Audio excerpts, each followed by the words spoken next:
Hello everyone, a very beautiful good morning to one and all. I hope you all well. अभी हमने पहले सुना था कि हम क्या खोज रहे हैं, हम क्यों खोज रहे हैं। हम जितनी भी चीज़ें खोजते हैं उनमें हम क्या खोजते हैं। हम हर एक लक्ष्य की तरफ भाग रहे हैं, हमारा एक स्थायित्व लक्ष्य ही नहीं।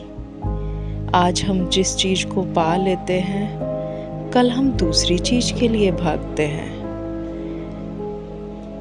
यदि किसी का व्यक्तित्व अच्छा लगता है तो उस व्यक्ति को पाना चाहते हैं, और उसको पा लेने के बाद हमारे पास फिर क्या बचता है? फिर हम कुछ और पाने की खोज में भागते हैं। देखा जाए, अब हम उस स्थिति में आ गए हैं जहां हम सत्यता एवं गंभीरता के साथ अपने से यह प्रश्न करें कि शांति, सुख, चैन, यथार्थ, ईश्वर, या इसे आप जो भी कहना चाहें, भला कोई दूसरा हमें दे सकता है? स्वयं को वास्तव में समझ लेने के साथ यथार्थ और सृजनात्मकता का जो अलौकिक बोध होता है, क्या वह इस अनवरत खोज व उत्कंठा से हमें मिल सकता है? क्या स्वबोध खोजने से, किसी का अनुगमन करने से, किसी विशेष संप्रदाय का सदस्य बनने से, या फिर पुस्तकें पढ़ लेने से होगा? अंततः मुख्य समस्या यही है कि जब तक मैं अपने को नहीं समझता, विचार के लिए मेरे पास कोई आधार नहीं है और मेरी समस्त खोज व्यर्थ होगी। मैं भ्रमों में पलायन कर सकता हूँ, मैं झगड़ों से, कलह एवं संघर्ष से भाग सकता हूँ, मैं अन्य की उपासना कर सकता हूँ, मैं किसी दूसरे की कृपा से मुक्ति की अभिलाषा कर सकता हूँ, लेकिन जब तक मैं स्वयं से ही अनभिज्ञ हूँ, जब तक अपनी समस्त प्रक्रिया के प्रति मैं असजग हूँ, तब तक मेरे विचार का, स्नेह का, कर्म का कोई आधार नहीं है। क्या आपने खुद को देखा है? क्या जैसे आपके विचार हैं, क्या आप वैसे ही हैं? जैसा आप दूसरों के सामने अपने आप को प्रस्तुत करते हैं, क्या भीतर से आप वैसे ही हैं? ये प्रश्न स्वयं से किया है कभी? कभी कभी हमें लगता है कि हम अलग हैं, हम बहुत अलग हैं। क्या आपने खुद में कुछ खोजा है? क्या अपने आप को जानने में हमारी कोई रुचि है, जबकि केवल वही एक आधार है जिस पर कोई निर्माण संभव है? लेकिन इससे पहले कि हम कुछ बनाएं, कुछ बदलाव करें, किसी चीज़ की निंदा करें या उसको नष्ट करें, यह जानना आवश्यक है कि हम क्या हैं। स्वयं का अध्ययन करो, क्योंकि जो हम हैं, संसार वही है। यदि हम क्षुद्र हैं, ईर्ष्यालु हैं, घमंडी हैं, लोभी हैं, तो हम अपने चारों ओर यही निर्मित करते हैं। यही है वह समाज जिसमें हम रहते हैं।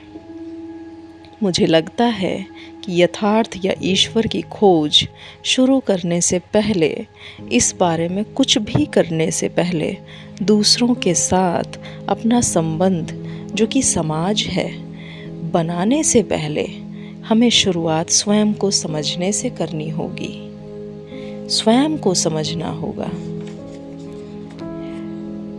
बिना स्वयं को जाने, बिना अपनी सोच के तौर तरीकों को समझे, बिना अपनी संस्कारबद्धता की पृष्ठभूमि को समझे, बिना इसे जाने कि कला, धर्म, देश, पड़ोसी तथा अपने बारे में आपके तमाम विश्वास क्यों हैं, आप किसी भी चीज़ की सही परख कैसे कर सकेंगे यदि आप अपनी पृष्ठभूमि को नहीं जानते? यदि आप यह नहीं जानते कि आपके विचार का तत्व क्या है और उसका स्रोत क्या है, तो निसंदेह आपकी खोज एकदम व्यर्थ है। और आपके कृत्य का कोई अर्थ नहीं। जीवन का अंतिम लक्ष्य क्या है? कभी सोचा है आपने इसके बारे में? हम आगे बढ़ते चले जा रहे हैं, कहाँ तक पहुँचेंगे? आखिर क्यों हमें मनुष्य जीवन मिला? इस तमाम अस्त व्यस्तता का युद्ध का, राष्ट्रों के बीच संघर्ष एवं कलह का अर्थ क्या है? इस सब को जानने से पहले अपने आप को जानना जरूरी है। यह बड़ा सरल प्रतीत होता है, लेकिन है यह अत्यंत दुष्कर। यह देखने से सतर्क होना होगा, इसको देखना होगा। यह देखने के लिए हमारे भीतर विचार प्रक्रिया कैसे कार्य करती है, व्यक्ति को असाधारण रूप से सतर्क होना होगा। अपने को जानने का अर्थ है क्रियाकलाप के दौरान अपना अध्ययन करना। जब हम जीवन में कुछ भी कर रहे होते हैं, हमारी रोज़मर्रा की ज़िंदगी में जो हम कर रहे होते हैं, यदि हम उसके प्रति नहीं सजग हैं कि हम क्या कर रहे हैं, हम दूसरों के साथ कैसा बर्ताव कर रहे हैं, तो हम खुद के प्रति क्या सजग होंगे? कैसे हम अध्ययन करेंगे? जब तक हम इससे नहीं जुड़ पाएंगे तो हम कैसे संबंध स्थापित करेंगे? कठिनाई यह है कि हम इतने अधीर हैं कि बस हम आगे बढ़ जाना चाहते हैं, हम किसी लक्ष्य को हासिल कर लेना चाहते हैं, और इसलिए हमारे पास अध्ययन के लिए, निरीक्षण के लिए ना तो समय है और ना ही अवसर। इसके विकल्प के तौर पर हमने विविध गतिविधियों की, जीविकोपार्जन की, बच्चों के पालन पोषण आदि की जिम्मेदारी ले ली है।